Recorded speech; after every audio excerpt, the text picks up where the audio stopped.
Interlock admission devices here in Massachusetts. Well, we don't require them, so I'm not going to talk about them in much detail, but those are devices that are ordered by a court typically to put on a car so that you can't drive drunk and or impaired. And it's a great idea. It would certainly save lives here in Massachusetts. We don't have that as a law, but drunk driving is a huge problem. So about that instead. But to introduce myself, my name is Neil Burns. I'm an attorney along with my partner, Roshan Jain. We represent victims of personal injury and legal malpractice, and in particular, many motor vehicle accidents, unfortunately. And many of them also, unfortunately, involve drunk drivers or people who are impaired. And don't worry if you were impaired but you were not a driver. That's what you're supposed to do if you're impaired, is not be a driver. There's no law against impaired. There's no law against drinking if you're of age. So don't be too concerned about that if your medical records are going to show that you were impaired if you weren't the driver.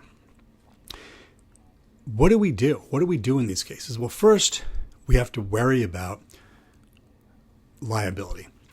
And if the driver were arrested, then his or her criminal case is going to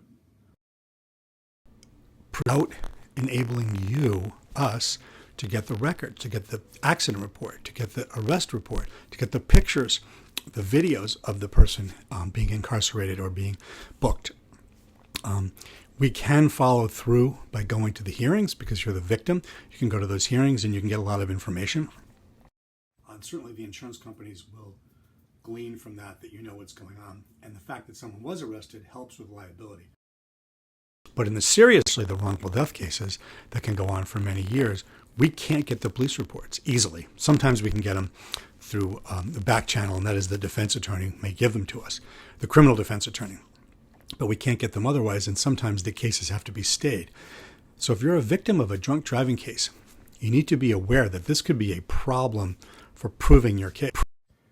Because the insurance company will say, well, we don't know what happened. We don't have a police report.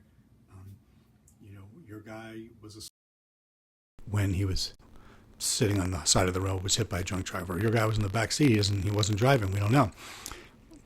So that part of the case is already a problem. The next part of the case, what is your injury? What are the damages? What happened to you? The medical records, the medical bills, your lost earnings, scarring, permanency. These are all things that we can work on to show the insurance company what your damages are.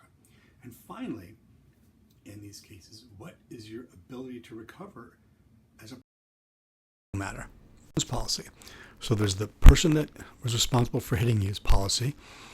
And if that's an Uber or Lyft, it's a high policy. If it's an individual, it may be a low policy. Massachusetts has a minimal $20,000 insurance coverage, and that may be all you can get.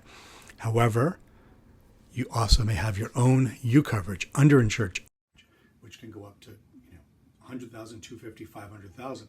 So you take the amount of the negligent driver's insurance, you subtract that from coverage, and that's the coverage that you have for that case. We have to look at that really carefully. You want an attorney who's aggressive, who's effective, and who cares about you, who's been through this before.